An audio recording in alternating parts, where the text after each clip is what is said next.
sa bahay ng partner ko. At ngayon pauwi na tayo. So ngayon nakaikot tayo ulit sa may Lancaster. Kasi nagtingin ako kung may ano pa, may mga tinda pang street foods, pero sa ngayon wala na eh. So ang gagawin natin, tuturo natin yung daan papunta dun sa ano, palabas ng Aguinaldo Highway.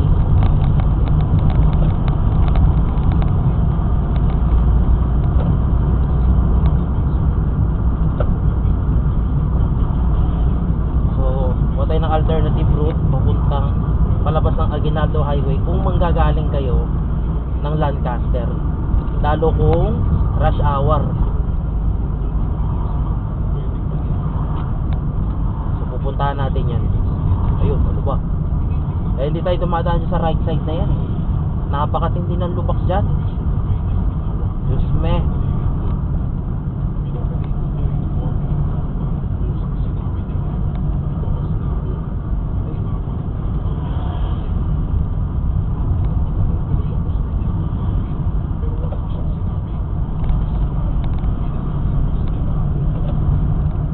Pala ng basura.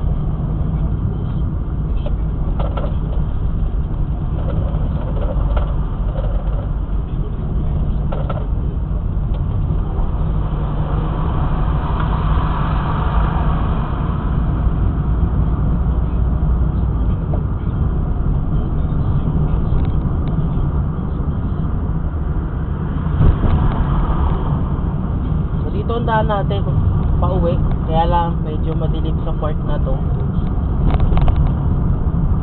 pero okay naman dumaan dito, lalo pag rush hour.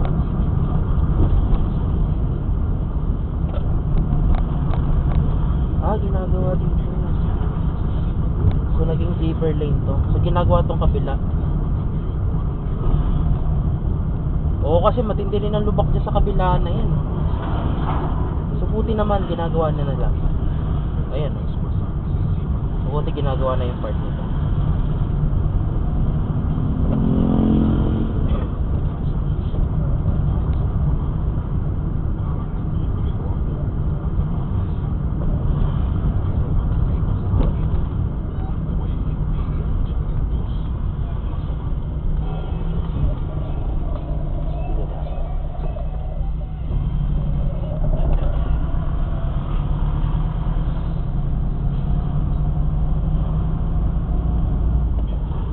So iniiwasan lang natin yung mga lubak na daan dun eh. Napakatindi kasi ng lubak doon sa kabilang yun. Kaya hanggat maaari ayoko talagang dumaan dun. Maliban na lang pag ano na, pag paubos na yung gas natin. So kailangan lang natin ng mas maiksing daan na mas mabilis. Pero dito, patag naman dito eh, sa part na to. Yan lang, may na yung mga solar light sila. So yun lang yung problema rito.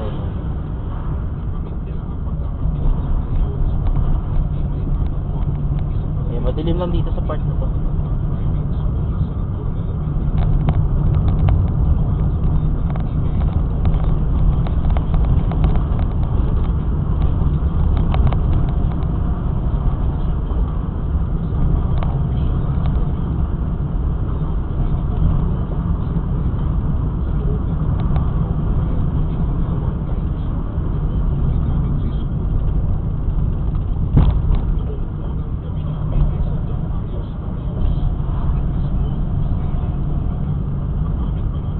Dilim lang dito eh.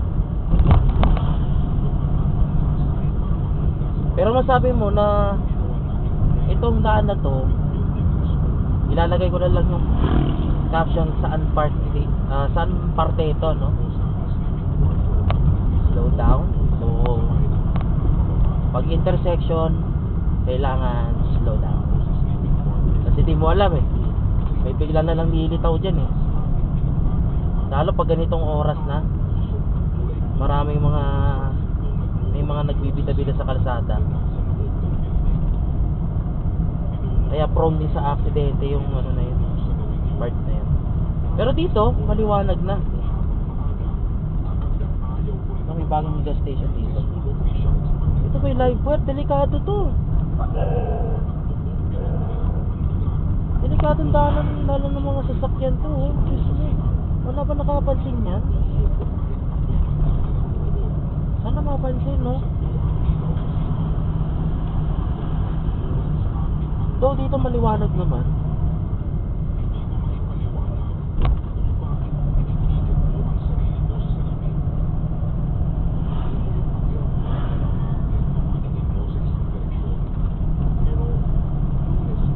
Chill drive lang tayo, di naman tayo nagmamadali. May malita hams dito.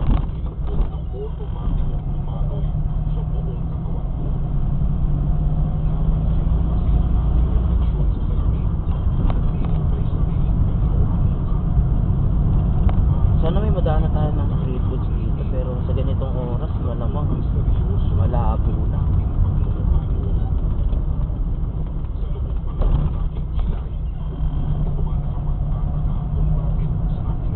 Palabas kayo ng Aguinaldo Highway at ayaw nyo dumaan dun sa may bandang Lancaster pabalik or sa Seymour. So I suggest itong daanan na to. Though sa parte na to medyo masikip nga lang siya.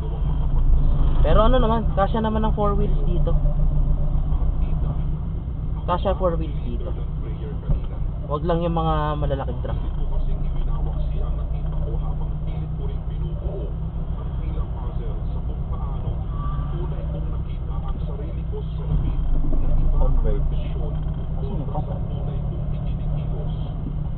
May nakalagay na Samsung tapos Converge, pero wala doon yung ano. Weird. Ito medyo masikip to sa parte na to, so dapat slow down lang. Dahan-dahan lang tayo dito. Advisable daanan to pag mga ano, mga gabi. Wag lang. Pero pag rush hour medyo matraffic din dito kasi nga masikip. May point. Ito yung maliit na tulay dito. Pagbaba niya mas masikip eh.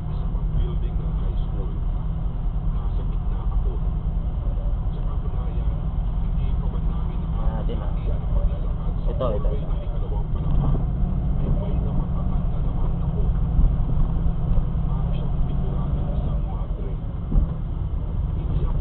Dapat dahan-dahan na. Ito medyo masikip tong part na to eh. So mas ano, pero kasya rin naman, kasya pa rin na 4 wheels dito. Kahit yung mga SUV, kasya din. Yun nga lang, medyo kakain lang ng space dito eh.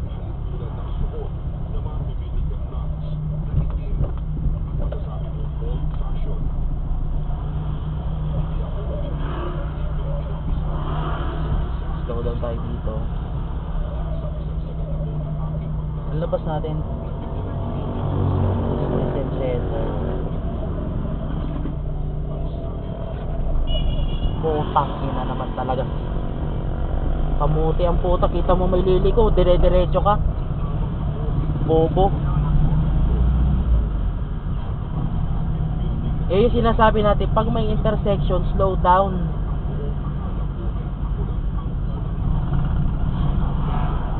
Dami talaga mga kamote sa Pilipinas talaga. Nakakainis yung mga kamote na yan eh.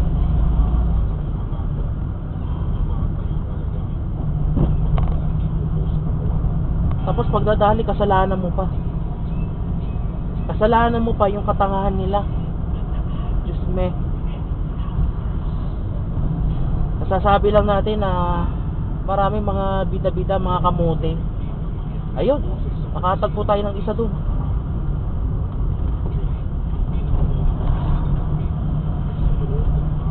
Diyos meo.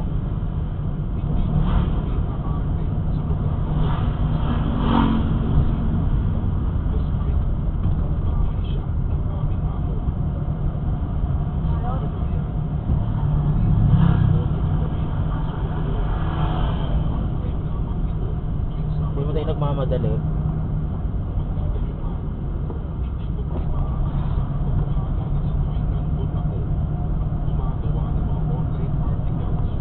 mabuti na lang naka-on, nakabukas yung recording natin na ano, dashcam. Oh, malaki to. Siyado tayo. So, dahan-dahan lang tayo pag ganyan.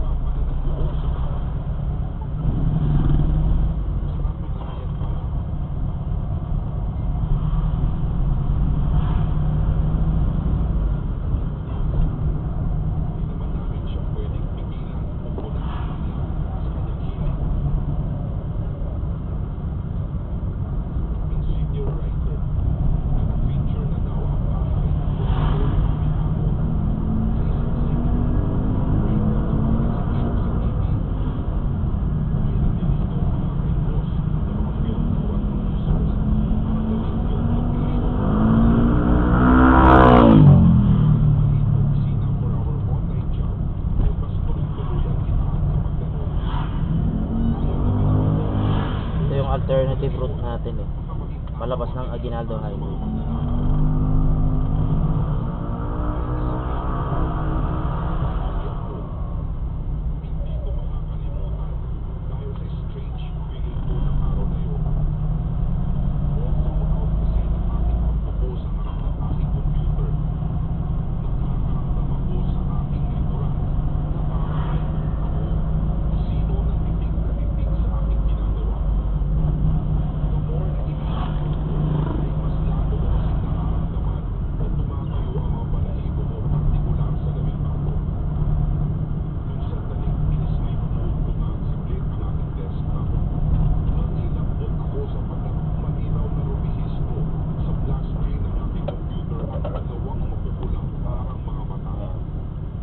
Balak itong mga kamote na to.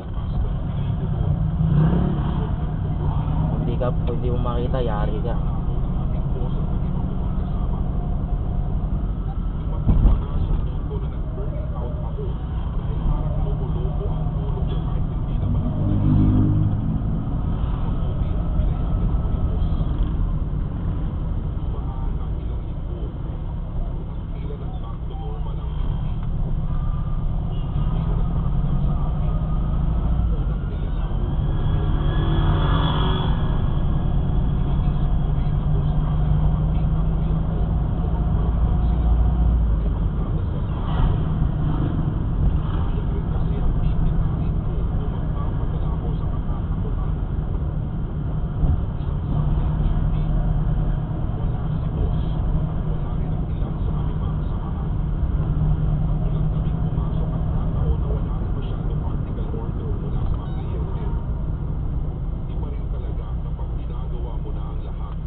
Pwede nyo naman diretsuhin to.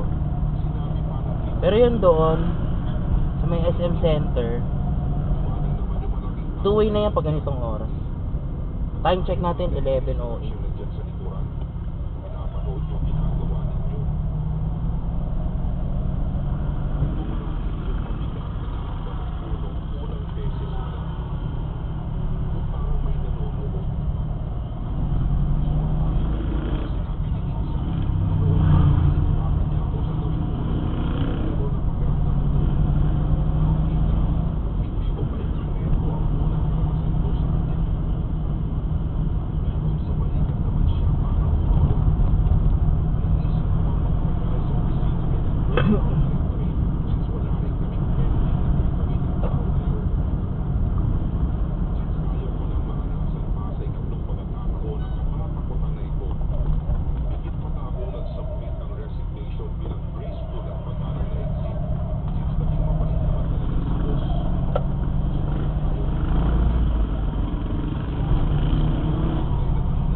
Alanganin kayo. Kababae niyang tao. Walang helmet.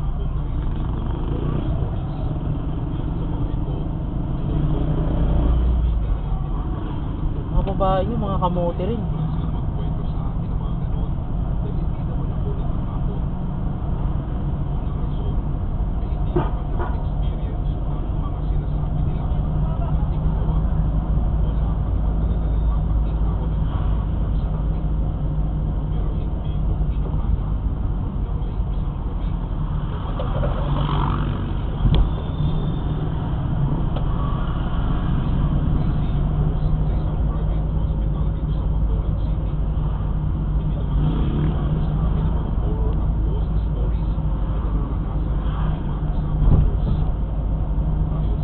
Halos hindi rin halos hindi gumalaw yung gas gauge natin.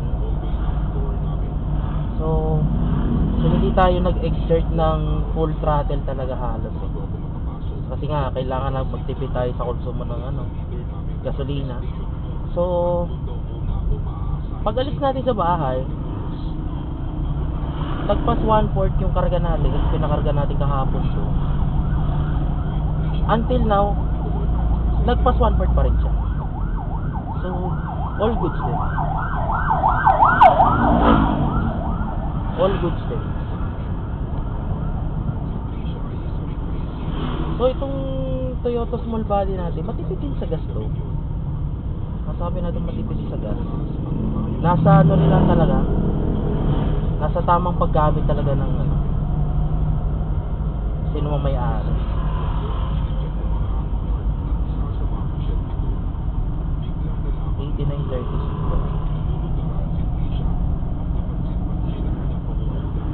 Medyo mura, medyo, pero mahal pa rin. Malayo pa rin dun sa usual.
So nandito na tayo sa ano, Aguinaldo Highway.